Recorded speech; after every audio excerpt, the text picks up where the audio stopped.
I was foiled by the ONOFF switch. I just assumed it was on. Hey, there we go. Okay, so we'll get started here. My name is Jake Williams. We're going to be covering cyber false flags and adversarial counterintelligence, right? So lots of fun here. The lawyer had some fun with the talk right before. So there are a couple of tools I wanted to release. Luckily, they weren't in the show notes there, right? So, but look for those in the coming weeks once we get the legalese worked out around those, right? So in case you're curious, I don't like lawyers. Anyway, so who am I, right? So founder of Rendition InfoSec. I actually work with a firm called IONS. I'm a GSE with GIAC. I'm not a CISSP at all, but I'm a prolific InfoSec Twitter shitposter. Formerly endorsed by the Shadow Brokers. I'm on the Rally Security podcast as a co-host. Of course, the good old Shadow Brokers folks there. I mean, not a subtle thing or anything. I love pen test forensics and CTI. Absolutely dislike people who call themselves thought leaders, right? Can't stand that. And blockchain, for goodness sakes. Leave it in crypto, and that's it, right? So the agenda, let's talk about false flag case studies, as well as some techniques that you can use to do your own cyber false flags. The case study thing is is it really happening in the field? And we get this question a lot. And the answer is yes, absolutely. It's happening. Unfortunately, I think it's probably happening a lot more than we know about, specifically because I think they're probably successful in a lot of cases, right? We do a lot of incident response at Rendition, and in a lot of cases, we get a chance to do second incident response, right? And that's kind of like second meal. Actually, not at all like second meal. It's kind of like coming in behind another firm and getting a chance to mop up kind of thing. And we get a chance to read a lot of reports and see some really, really bad conclusions where single indicators in many cases are used to do attribution, which is a really bad plan. You really shouldn't do that, right? And we're going to talk about why throughout this talk. Talk about copying some actor TTPs, talk about the rich header, which is pretty awesome. If you're not familiar with it, we'll at least discuss it here, as well as encryption keys. This is something that we've seen used repeatedly for attribution, and again, just a bad plan overall. We'll talk about as well a not being useful idiot, right? And if you're not familiar with this term UI or useful idiot, I think this is originally attributed back to Lenin, although it's not entirely solidly attributed back there. But basically, the idea there is somebody who is not necessarily being paid or coerced necessarily to push a narrative, but somebody who falls for the narrative and in their basically workings, it basically advances that, right? So basically, if you fall for that false flag and then come back and say, but science, I'm doing forensics and I see all these forensic artifacts and that's why it's definitely Russia or definitely China or insert bad actor here, or the US for that matter. I guess we could be a bad actor as well, depending on the day of the week, as well as what part of the world you're in. And then a couple of closing thoughts, right? So we'll start off with case studies in cyber false flags, right? So the first one I want to talk about here is the ISIS-linked Cyber Caliphate. In 2014, there was a group that emerged named the Cyber Caliphate. They began hacking a number of U.S. CENTCOM social media accounts. They actually took over CENTCOM's YouTube account, which was mildly not funny, as it turns out. They posted actually some really nasty videos of soldiers getting blown up. And again, bear in mind, this is the thing that CENTCOM is sharing on Facebook. Spouses back home are basically tuning into this to see news about their loved ones in the field, and all of a sudden ISIS, believed to be ISIS, the Cyber Caliphate takes this over and starts posting some pretty horrendous stuff, right? Some pretty horrendous propaganda. Nothing to do with Russia, by the way, 100% to do with ISIS, right? So pretty strong link there, right? One, they came out and said, hey, we're ISIS, right? Now, look, we all fall for a lot of these. We're hardwired, right, in a lot of cases for cognitive biases as well as some logical fallacies. And what we fell into here is a confirmation bias, right? Of course, again, they came out and said, I understand why. They came out and said, we're ISIS. And they did like ISIS-like things, right? Showing ISIS propaganda videos and showing soldiers getting blown up and they doxed thousands of military members, including some home addresses. They released a ton of troop movement data, unit rosters, etc. Most of what they released, as it turns out, under investigation later, we determined was basically, or the U.S. determined, was already probably publicly available through other leaks, right? So the Russians didn't even work very hard on this, but it doesn't really matter. At the end of the day, it still looked really bad at the time, right? I guess looks really bad still, regardless. In 2015, though, they took it a step further, and the Cyber Caliphate took down France's TV5 Monde. They took them off the air. They actually did a destructive cyber attack. And this is probably where they went a couple of steps too far, right? And I say too far because up to this point, there was some suspicion that this might not be ISIS, but nobody really had any proof, right? It was kind of a, one analyst says, well, this is a little too brazen. It doesn't really look like ISIS, and it looks like it could be propaganda. And when you think propaganda, let's just be fair, right? I mean, I'm going to say I have a confirmation bias towards Russia. Of course, that might have something to do with my past as well, where they kind of outed me and whatever. But alas, as you think about this, right, with these whole indicators here, when they came in and hacked the French TV station and performed the destructive cyber attack, this is the point where we can really step back and start doing incident response. And now this is where it's hard to pull off a convincing cyber false flag, right? You can do a few things well, but doing everything well is pretty impossible. And that's one of the points we're going to touch on today, is that if you're doing good, full, wholesome forensics, right? Wholesome forensics, you're likely to uncover the false flag. Now, if you're relying on one or two indicators in isolation, this is where you're likely to trip up and become that UI, right, that we talked about a minute ago here. This was an excellent false flag attack, though, because people had been saying for some time, hey, ISIS is going to do badness. They're going to enter the cyber domain, and we can't believe they're not already here. And sure enough, then they showed up. And people are like, yes, they're here, right? And again, I think there was a lot of confirmation bias that played into this. And roll forward here, or kind of in parallel, give or take, in the same time period, we see the Sony hack, right? And so North Korea attempted to hide behind a hacktivist group when they targeted Sony in November 2014. The U.S. government came back and said, no, it was definitely the Democratic People's Republic of Korea. By the way, why is it precisely that everybody who seems to be a communist regime wants to use democratic in their name there? I never understood that, but rock on.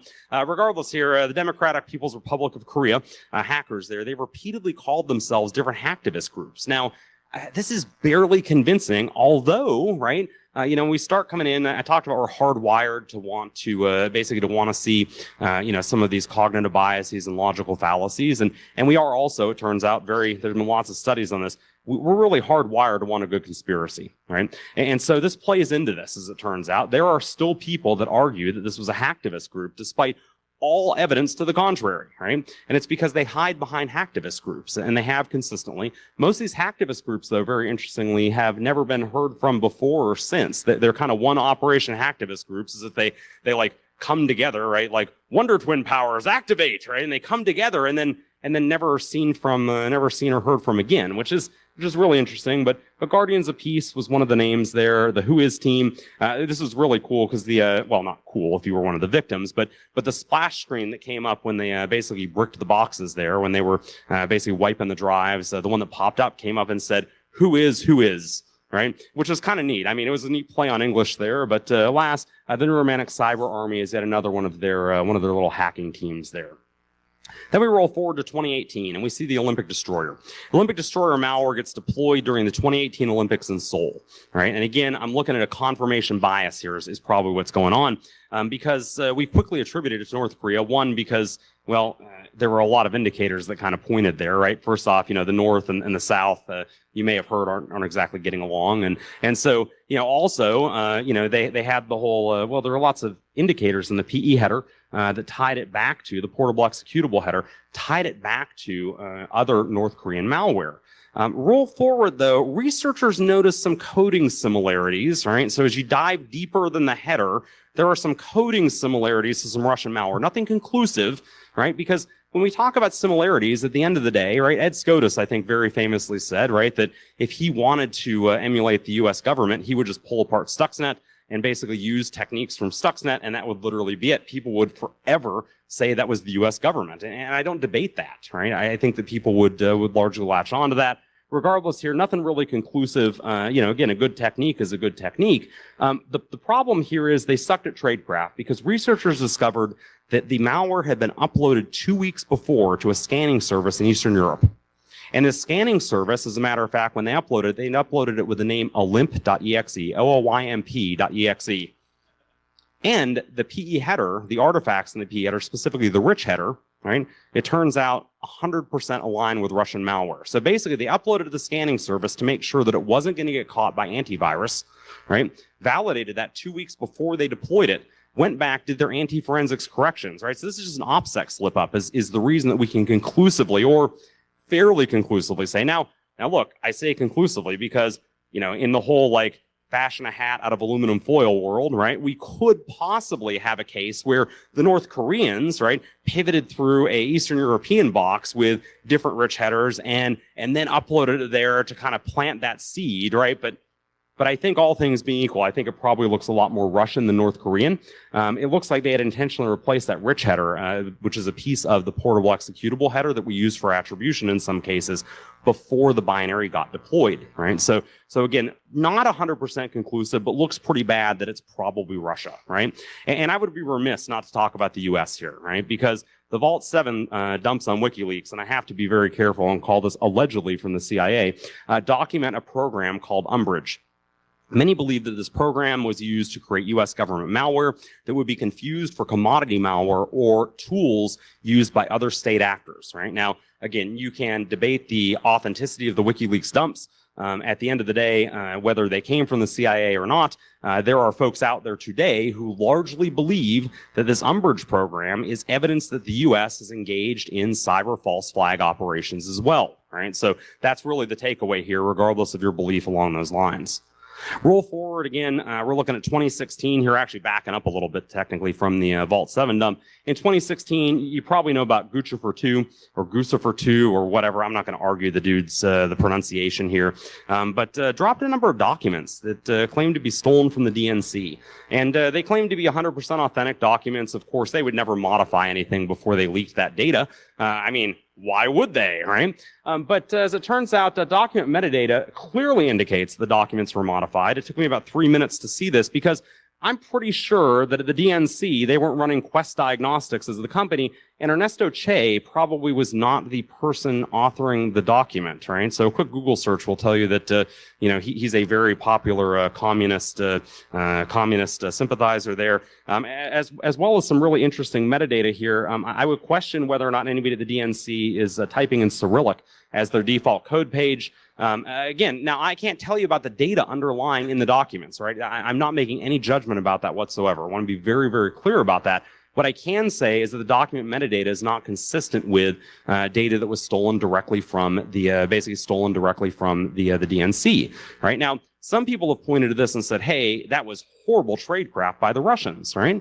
Now, I think we've got enough evidence in the totality of evidence, right, to say that this was probably the Russians, right? Of course, there are lots of people wearing tinfoil hats about that as well. If you doubt, there's actually a whole website dedicated to this, right, and proving me wrong 100%, named g2.space, right? And if you are ever feeling like, hey, I want to dive into the rabbit hole and see how far insanity goes, just open up a web browser, type g2.space, and you will read all kinds of forensics, air quotes, right? And you can see all kinds of stuff. There's a gentleman named Adam Carter, right, who publishes this, and there's another unnamed person named, quote, Forensicator, who does a lot of publication there and makes lots of leaps to conclusions, right? Like in one case, they're very convinced that it must be an inside hack and not the Russians, because nobody has basically in order for the transfer speeds that they conclude, right, with download speeds, your download speed would have to be greater than 100 megs at the DNC, right? They would have to have an internet pipe greater than 100 megs, right? I mean, I have gigabit fiber to my house, right? I'm not,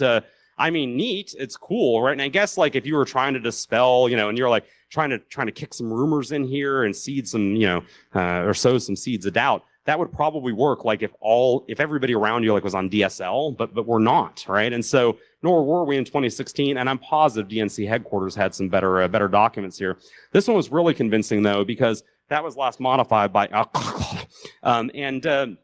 you'll notice here that I had a total edit time of 2 minutes, but they managed to type 231 pages, right? And I type fast, but I don't type that fast, right? Now, this particular document, there was a lot made in the news about this, and I'm not going to go political here, but this was the Trump opposition research that was released by the DNC, right? Now, there was a lot made to do about this, like where they were like, oh my gosh, first the Republicans talked about it, and the Democrats talked about it, but again, the authenticity on the side of that was, well, we can't really say anything about the authenticity of the document, right?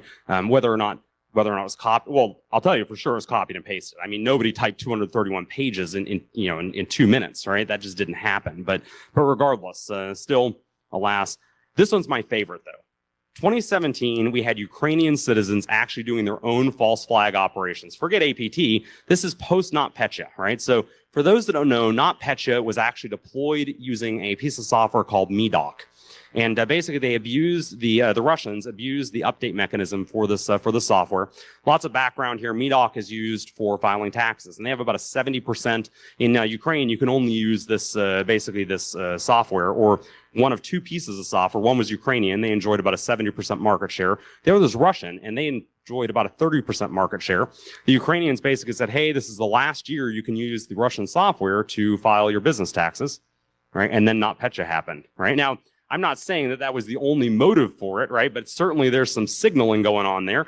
But because of the whole tax interruption thing, they kind of stepped back and said, look, we understand files got destroyed, and obviously you need more time to deal with this. So if you were hit with NotPetya, right, and you have a credible police report that shows you were hit with NotPetya, because they would come out and look and see the splash screen, that you were all basically toast. And anyway, so this enterprising Ukrainian businessman, he's like, hey, cool. I can actually get a copy of NotPetya and infect myself, right? He didn't actually get infected originally, but he infected himself to basically get a delay, as well as to destroy documents, right? That would have been, and basically, if you had those documents destroyed and had no backups, they gave you some leniency around a lot of that, right? So he was like, oh, yeah, no problem, I'll just destroy. Then he uploaded to Send, I think it was SendSpace or SendFile, something along those lines, a cloud file sharing service, and published on his blog instructions for how you too could get a delay in filing your taxes, right? By false flagging yourself as Russian attackers, right? And again, it's funny, it's kind of laughable in the sense that, wow, I can't believe somebody did that, but at the same time, it illustrates this is not just a nation-state level kind of thing, right? And I would argue that there are probably countless other examples of this out there that we don't know about, right? I don't mean this specifically, but people doing weird, individuals doing weird false flag operations for different motivations, right? So let's talk about some of the techniques. I want to start with some disclaimers because lawyers, right? None of this is something that we don't suspect attackers have already done in intrusions. I did one talk one time before and released a tool set around anti-forensics, and I got so much hate mail, it was ridiculous. Look, if you're in forensics, I'm sorry, right? Definitely we're going to talk about some stuff. I have no doubt that after we talk about this, we will see more of this in the wild, right?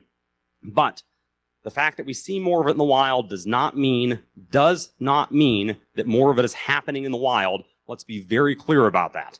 What it means is that we're seeing more of it. In many cases, that's because our eyes are open to it, right? So don't send me hate mail. Don't firebomb my office. Don't whatever, right? Number two, I'm not a lawyer. I'm not your lawyer. Talk to yours before doing any of this. I'm thankful I did because he said hold off on releasing two tools, right? So once we get the legalese set around those, we will get those released and out. Before false flagging a red team operation, talk to the customer because this may not be cool with them at all, right? I will share a horror story around this. Where we were actively engaged in a penetration test and we were false flagging something, and one person there knew that we were false flagging, and they actually asked us to, I said a pen test, it was really an adversarial emulation red team.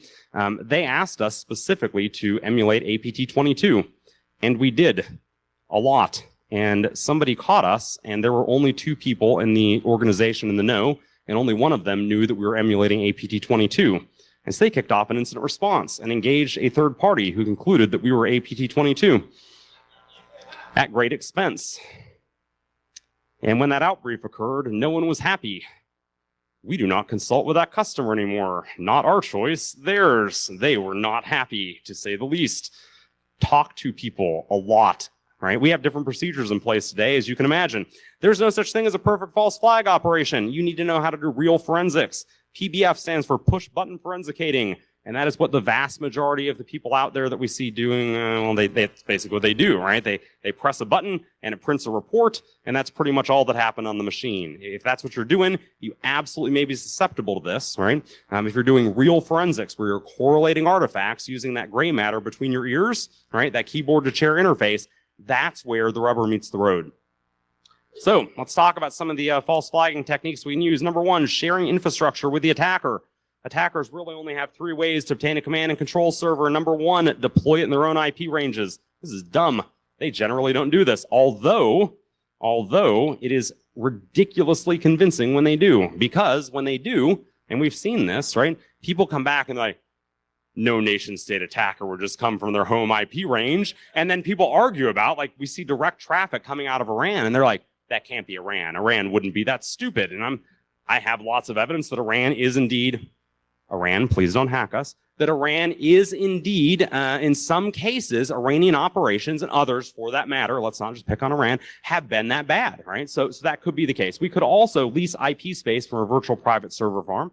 We could compromise vulnerable hosted applications like Joomla or Drupal or WordPress. And I'm told now that if you just look at Joomla the wrong way, it falls over. But regardless, look, the latter of these obviously is not appropriate for red team operations because you probably don't want to commit a felony to deliver a better red team assessment, right? That's just a bad plan, right? But attackers do share infrastructure, right? So the idea that attackers don't is kind of laughable. We've got documented evidence of this in our own investigations, but something I can talk about publicly or we can point to publicly actually was brought out of a Kaspersky report. Kaspersky talked about this machine they call the magnet of threats, right? Because this is actually one of the first places they found the equation group, which is largely believed to be the U.S. government. Basically, with this equation group, they also found Flame. They found Animal Farm, which is France. They found Corrado, which is Spain. Turla, which is Russia. Right, so we're looking at now a total of 6 different APT groups, minimum 6 different APT groups on a single machine. Attackers share infrastructure, right? Documented evidence of this, no question, right? Now, whether it's infrastructure, redirection infrastructure, or targets, I suspect this is probably an end target. But regardless, still a reasonable piece of proof that we can point to and say we've seen this occur, right? And so we've seen it occur. Again, I've got countless other examples of this that I can't share specifically. Sometimes attackers are aware of each other, we believe. Other times they're not. In one case, we actually saw 2 attackers, actually 3 attackers on the same machine. 2 of them were aware of each other. One of them was unaware of the other 2 entirely, which was kind of weird. But and the 2 appear to be unaware of the third, right? So it was a very, very weird relationship there. We know that the 2 were aware of each other because they were passing each other notes. And so one of them actually argued with the other. These were not nation-state actors, obviously, at least the 2, but argued with, one of the notes was just absolutely awesome. I will never work this forensics case again, I'm certain, where it said, if you don't get off, I know who you are, I know where you live, if you don't get off this box, I will call the FBI and report you. And I'm dying to know how that call was going to go, right? We were like, so I hacked a machine and there's another hacker there and he won't get off. And so I'd like you to go arrest him if you could for, I don't work a lot with the FBI, but I'm pretty sure that doesn't fly, right? So, look, obviously you can't go hack somebody else's server, but you could buy infrastructure, right? So, now whether or not this is effective simply to come from another country, just ask Norse because Norse attributed all of the ICS scanning to Iran based solely on IP addresses. Now look, Norse, I don't want to kick a CT, no, I can't even say CTI. I don't want to kick a defunct company while they're down. But look, at the end of the day, right, obviously they made some mistakes here, but TLDR, they're not the only ones, right? We regularly see attribution performed largely on IP addresses. And so the question is, how do I go get infrastructure in some, I don't want to say weird country, but some non-standard country, right? I can go on AWS and I can go and get infrastructure in Singapore or Japan or the US or the UK, right? But like if I want to go get something in Iran, it turns out no problem because WHTOP has a listing of over 2,100 VPS providers around the world, many in really, really interesting locations like, well, Iran. And it turns out it is ridiculously easy to buy one. I've done this repeatedly as we've done adversary emulation, right? Now, I want to be very clear. If you go lease a server in Iran, you should not be putting your tools or exfil or literally anything on that, right? This thing is a redirector only where you're pushing an encrypted tunnel through this bad boy, right? And that is it. And I mean it, right? But it does create a convincing, convincing threat here, right? We've had folks. How many folks in here do pen testing or red teaming? A few? Yeah. Right. I consistently have people that are like, we didn't see you because you came from the US. How many folks have heard this one before, right? We're looking for Chinese IP addresses, right? I'm like, wow, okay, well, that's all it takes. Okay, good to go. Don't tell your attacker that, right? But alas, right, if you need to threat model that, right? If somebody says that and they're like, hey, we would have seen you if you came from a Chinese IP, and you want to be like, hold my beer, right? You totally can, right? You totally can. Excuse me. And very cheaply, as it turns out. Let's talk about faking personas, right? So this is another thing that we do quite a bit. And attackers use these supporter networks when they create personas. Dell SecureWorks actually put this one together here.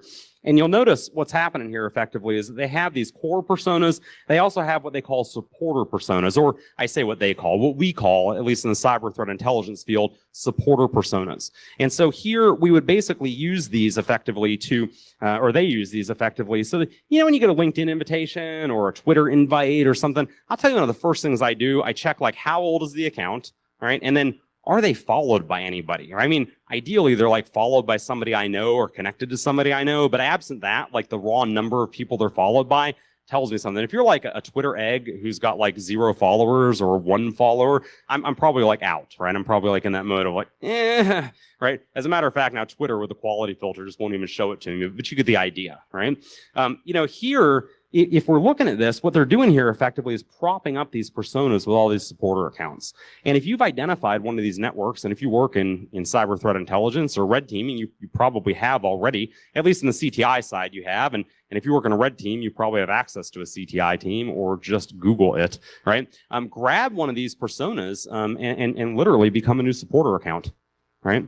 Now, bear in mind, they're not going to follow you back, right? But that's not really important. One, you're kind of doing them a favor. And this is why I said talk to a lawyer, right? Because you're now kind of propping them up in an investigation in an operation, right? You're actually increasing their legitimacy. This is why I say talk to a lawyer, be smart about this, right? But again, if you're looking here, right, if we follow these folks, it doesn't really matter whether or not they follow us back because again, right, these are known personas at this point for a specific threat group in operation in the technically North Africa and the Middle East, right? So another thing that we see a lot is that threat actors regularly use free email services like Yahoo. Yeah, they still exist, right? Every time they're in the news, like I saw yesterday, they had a big outage. Have you noticed this? They were like, outage impacted. And I was waiting for the number, right? Like, is the number like tens of people, right? And it turns out, no, it still was hundreds of thousands of people, right? But alas, a lot of these attackers use Yahoo. Obviously, Gmail, Proton Mail is common. There are a few others out there, right? But these free email addresses, if you register a lookalike email address through one of these, you will absolutely create confusion among analysts. We live to make connections. We live to make links, right? To link stuff together. In fact, in the SANS CTI course, we talk about link analysis quite a bit. I'll just mention here again that is something that we do consistently, whether it's commercial or government CTI.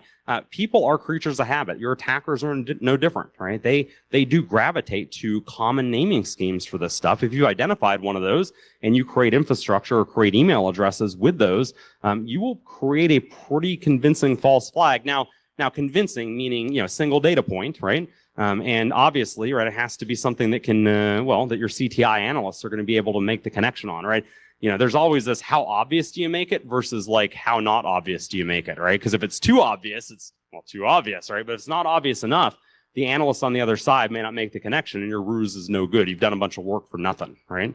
But alas, again, if this sounds too simple to work, I'm just going to tell you right off the bat, we have seen this, we have used this, and people have fallen for it consistently. And we've had to go back and say, hey, this is really us. And they were like, how would I have known that? And the answer is you wouldn't, right? You literally then have to take this one indicator and you have to look at the totality of the evidence. And again, we'll talk more about that as we close out the talk today. Same goes for infrastructure like blog hosting, right? Social media usernames, etc. Guccifer 2.0, obviously, as the name implies, was not the first, right? He was the sequel to the original Guccifer, right? And, we could, for instance, try and capitalize on that, right? I'll tell you, if a Guccifer 3.0 or 4.0 comes out, I'm going to immediately think Russia, right? It's going to be an anchoring bias of mine. I'm going to try to make that connection. Now, I'm going to be honest, I would also have in the back of my mind possible false flag. This is the problem, by the way, is once you start considering, is this a false flag? You can drive yourself nuts, right? Because you can be like, well, maybe they did that, so I think it was a false flag. And then you might be like, well, maybe they did that thinking that I think it was a false flag. And then you can, and you get like 8 steps removed and it gets absolutely nuts, right? It's like Beautiful Mind Home Edition, right? Anyway, so look, as we come back here, Guccifer 3.0, interesting note here, when I was doing a talk 2 years ago on the DNC hack, I went to register Guccifer3.wordpress.com. He actually released a bunch of his stuff at Guccifer2.wordpress.com. I couldn't get it then, but I do have Guccifer 4 and have shirtless Putin riding a shark, right? So outstanding. Anyway, so messing with compile times. This is another big one here. The portable executable header, the PE format, turns out in the header actually has an embedded timestamp, right? The embedded timestamp is in UTC, right? So there's no time zone associated with this. Now, I'll mention here that we have observed in the past that traditionally operators, your attackers, your hackers, work whatever hours the target happens to be up, but your developers typically work a 9-ish to 5-ish kind of office hours schedule. Now, one piece of malware, one tool recovered from the attacker is not enough to mess with compile time. It's not enough to understand, is this just an isolated event, this compile time. But if I get enough of these, if I've got a group of tools from an attacker, either over an intrusion where you find 20 or 30 different tools deployed, or, in the case of a long-standing campaign, right, a number of other tools here, we can start plotting these on a map and kind of look at what time zone do these align with office hours. And now you're not going to pinpoint a time zone with this. I want to be very, very clear about that. But generally, you can cut out about a little over 60% of the map, right, give or take, and the cluster will point you into 3 or 4 time zones, really kind of in the center of that cluster, right? So again, not 100% convincing, but I want to be very clear here. This is stupid easy to change. You can do this at home with a hex editor. Requires zero work, right? Well, obviously the work to change it with a hex editor, but I mean, not rocket science kind of thing here. This is not nation state level stuff. I want to mention RDP logs. This is another big one that we see again and again and again. And I'm pretty convinced on at least 2 occasions an attacker has used this to false flag us. RDP logs, when an attacker logs into or uses RDP to log into a target, they leave behind their machine name in most cases, and domain name is part of the default login. All right. Now, I say in most cases, I don't have time to dive into the details of RDP forensics. That could be a whole talk on its own. But I'll mention here the RDP logs are interesting because they have a much longer lifespan than security event logs, right? Security event logs tend to roll over on most machines, depending on logging configuration, every 30 to 60-ish days. My RDP logs on a typical workstation tend to have about a year to 2-year lifespan, right? So these things live a lot longer, as it turns out. And so by simply making an RDP connection, and I can do that by redirecting through infrastructure that I already own inside the target, I can leave behind a host name or a domain name that I would like you to correlate. And again, I can pull this from an existing CTI report, and people, again, I'm positive will gravitate towards the, what we're trying to get there. Now, I'll mention here, and this is really, really slick, in a lot of situations, and this is due to actually NLA, network level authentication, logs get created just by connecting, right? Now, a lot of this depends on your settings on your machine, but if you have open NLA enabled, right, basically where it's like NLA without authentication, effectively, right? NLA is going to log that domain name and host name before the attack, literally just when the login screen pops up, not when they actually log in. And this leads to all kinds of bad forensics conclusions down the road there, right? So we'll talk about rich headers as well, right? And I mentioned this early on when we talked about Olympic Destroyer, right? So with the rich headers, basically, this is in the very, very early portion of the PE header. So actually right after this program cannot be run in DOS mode, right? We're all familiar with like the MZ, right? Mark Zabowski there. I would love to be Mark, by the way. Can you imagine going into an interview, right? And they're like, do you have any qualifications? Be like, do you have a hex editor? What a mic drop kind of moment there, right? And turns out that if you actually look in the reason we call this the rich header, it was actually written by a gentleman, unsurprisingly, named Rich. It turns out that if you look in your PE header, scroll down a little bit further past this program cannot be run in DOS mode, you'll see the letters RICH, capital R, lowercase ICH. And it turns out that data that's in there, right, it's a lot of data. I'm bad math. I think we're looking at 80 bytes, 80 or 96. I can't remember right off the top of my head. Regardless here, that has all the tool chain information that was used to go build the executable, the specific compiler version and the specific linker versions, as well as the number of input files passed to the compiler. This is absolutely epic. It's awesome. Now, I'll mention here that .NET, MingW, and GCC don't include the rich header. This by itself is interesting, right? Because when I see one that doesn't have a rich header, I kind of step back and I'm like, cool. It used to just be Microsoft compilers, Intel compilers started doing this as well. Now, I'll mention here that a large number of tools out there already decode these for you. Now, Microsoft does not publish a list of, when you see this compiler ID, basically it's a 2-byte compiler ID. When you see that 2-byte compiler ID, they don't tell you like what that is. There's no like reverse lookup for that. Microsoft holds that close to the vest. Right now, they had a leak of some tools. What almost 10 years ago. So like everything before that's known, but like everything in the last 10 or 12 years isn't. And so there's a lot of guessing going on around that. But I'll mention that when a developer gets a tool chain in place, they generally don't mess with it because you ultimately have to make code changes really to fix a lot of the stuff, right? So I'll mention like that the attackers here know this, obviously. We saw the Russians actually replace the rich header with Olympic Destroyer, and that's actually what led to the early attribution in North Korea. I'll also mention that, and I'm totally going to butcher this dude's name, but Maxim Dubik published a paper this year in the SANS reading room, and it is phenomenal. If he had come to me with this hypothesis, I'd have bet money against it, but he can actually reasonably reliably detect malware using nothing but the rich header, right? So looking at like a clean data set and a malware data set, he is better than average programmatically detecting, right? So now I'm not saying I want to replace antivirus with this dude's technique, right? But it is a really interesting technique. Highly recommend that you go download this. Obviously, I'll upload these slides and tweet out a link to these and whatever. Let's talk about TypedURLs, right? So when you type a URL, not when you click a link, but when you type a URL into Explorer or Edge, why would you use Internet Explorer or Edge? But usually the answer is that you're logged onto a server and you don't have anything else installed, honestly, right? And so you pop up in that server there, or pop up an Explorer on the server.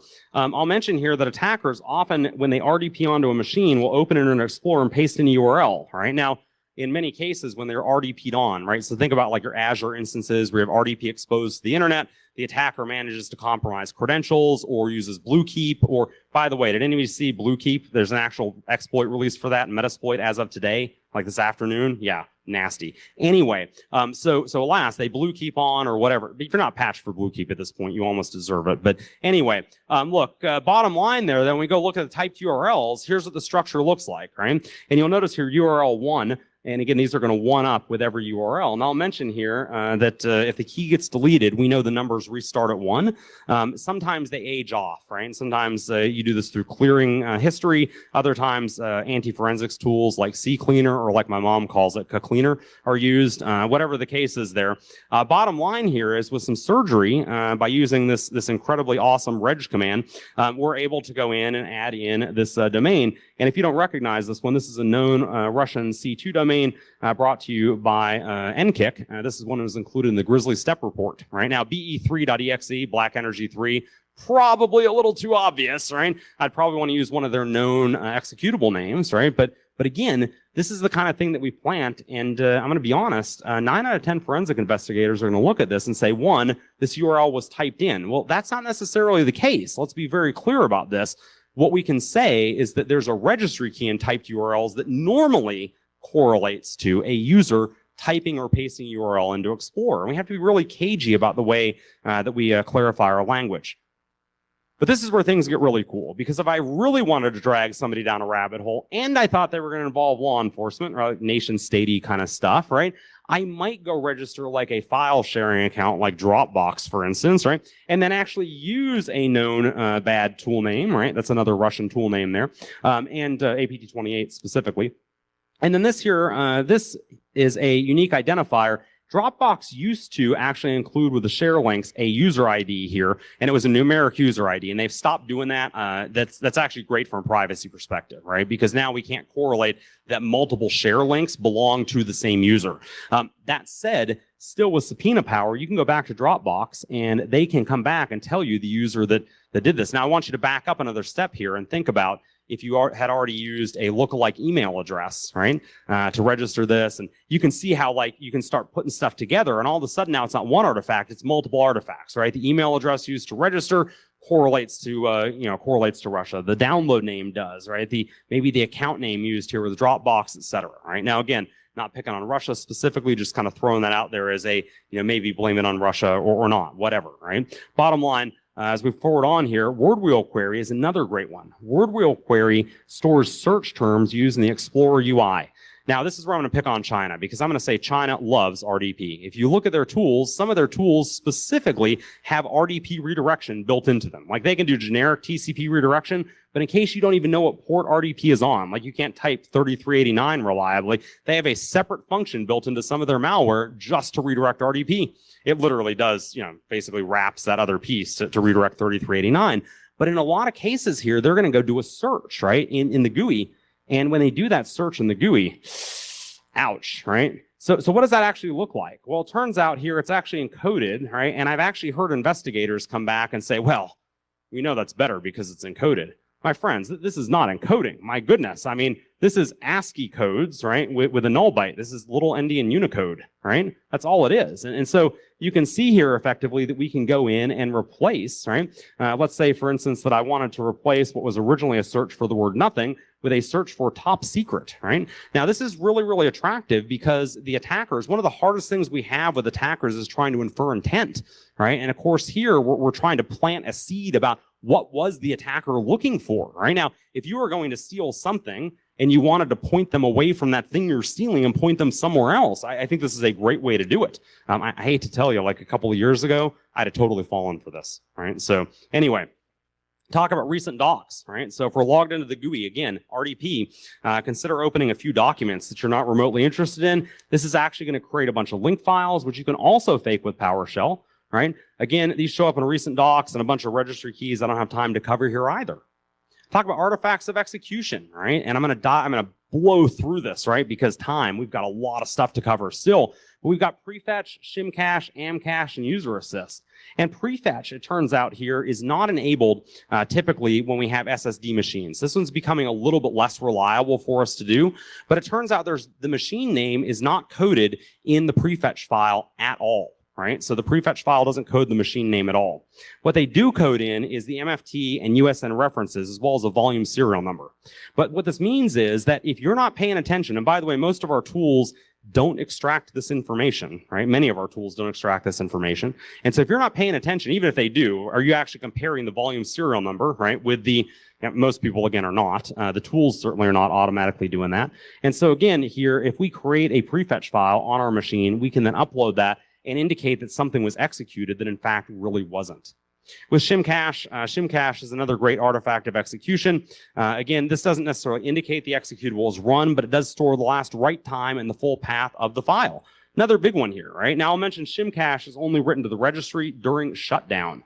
Tools exist to go extract it from memory, but they are less commonly used by investigators. I'll mention that AmCache stores the full path of the executable and a SHA-1 hash.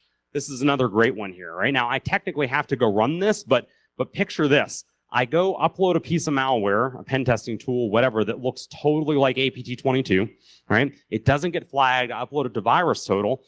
You later go run AmCache parser, right? You see the SHA-1, go over to VTI, download the copy of it because it's no longer on the machine, right? Download the copy of it, see a bunch of strings that relate to APT22, game on, right? And again, we're looking confirmation bias here. Finally, artifacts of execution with UserAssist, right? So UserAssist is basically looking at stuff that is double-clicked or run from the GUI, right? So if you run it from the command line, you don't actually get a UserAssist key put in place. You do get a run count with this, but we're less interested in the forensic side of this. Then, again, bear in mind, this is sitting right here in ntuser.dat. It's ROT13 encoded, which, again, is not, it's ROT13, right? So game on. What about encryption keys, right? So encryption keys are easily recovered from PowerShell scripts. And look, attackers love PowerShell, right? We've seen a lot of this. Obviously, you could recover these from other malware as well, compiled malware. But I'll mention when we go use keys for attribution, you want to examine whether or not the algorithm is symmetric or asymmetric. Symmetric keys are trivial to reuse, right? Because the same key encrypts and decrypts, right? So I could use a key that the attacker has used previously. And again, I've seen malware reverse engineers, as well as YARA rules for that matter, that match on the file and then go, they're like, oh, that's definitely fancy bear. Definitely is not the word we want to use there, right? So I want to be very, very careful about that. Now with asymmetric, we only have one side of the key pair. Now, we evaluate evidence for attribution. We value symmetric keys far more highly if it hasn't been published in a CTI report because, well, are the attackers really going to fake it? How well known is it, right? Now, look, the false flag side of this, I do want it to be published in a CTI report. I want it to be obvious for the investigator. I want them to make that connection, make that link, right? So on the asymmetric side, I'll mention here you can still use those for false flag. You just have to realize everything you're exfilling, you can't actually look at later, right? Well, I take that back. There were some folks at Black Hat, some crypto clowns that can break RSA, or at least they claim they can break RSA, and we'll see. I hope they can't, because I'll be shaving my head and doing some other stuff there. But anyway, so let's close it out here. Don't be a useful idiot, right? Look, bottom line, don't become fixated on a single artifact, right? I've covered a bunch here. I've only scratched, literally just scratched the surface. We brainstormed a ton of other stuff that we could have put in this presentation. Lawyers took a couple things out of the presentation. Alas, look, bottom line, actively avoid anchoring on a single artifact to attribute the intrusion. We have to look at the totality of the evidence, right? Treat any potential false flag like any other potential anti-forensic activity. We always talk about hunting the negative space. Look for what's not there, right? Event log deletion has become a very common thing today with the release of the shadow brokers tools. Consistently, we see people using that. We've seen people repurpose those tools. These are, again, it's something that we're seeing consistently now that we didn't used to see. What I will say is most people suck at deleting event logs. They delete like the one that has their actual username in it. So there's a log on, but there's no, they delete the log on, but they forget to delete the log off, right? This is huge, right?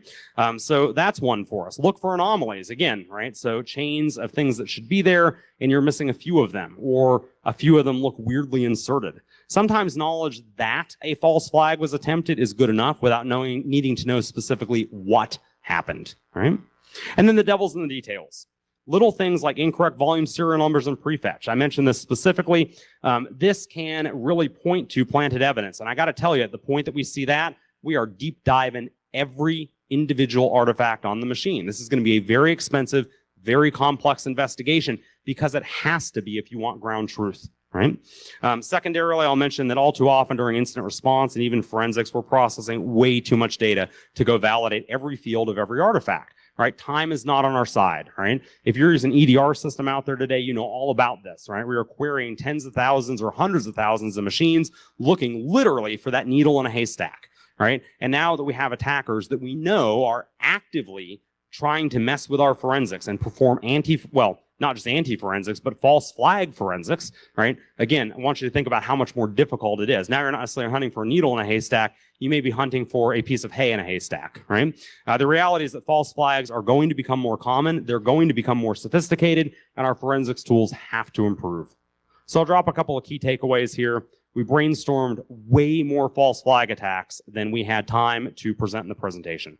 Most of the techniques that we presented today are wicked easy to implement. Nothing that we discussed requires nation-state level funding. The most expensive thing that we discussed was buying infrastructure in another country. And look, let's be honest, you're going to buy infrastructure anyway. There's just a little bit added level of complication there, getting the currency conversion and maybe getting that call from Amex where they're like, hey, did you really authorize a charge in Iran, right? Which does happen. Anyway, by the way, how ironic that American Express is accepted by Iranian VPSs, but whatever. Anyway, look, be on the lookout for potential false flags. Trust your gut, right? If something feels wrong, trust your gut.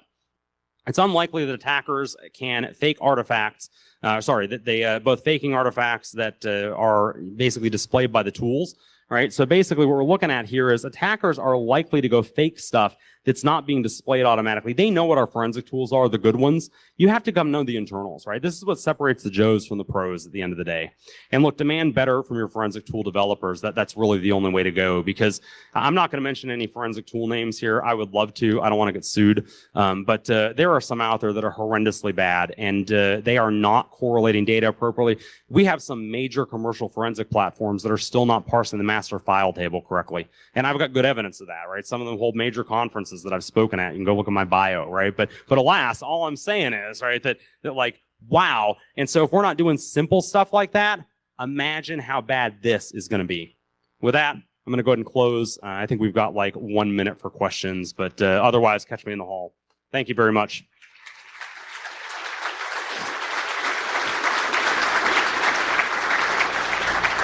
And like I said, I'll make these slides available. I'll tweet out a link to these later today. I'm Malware Jake on Twitter. If you don't want to, so if you want to grab a copy of these, again, like I said, I'll make them available and they'll be tweeted out. So anyway, thanks much.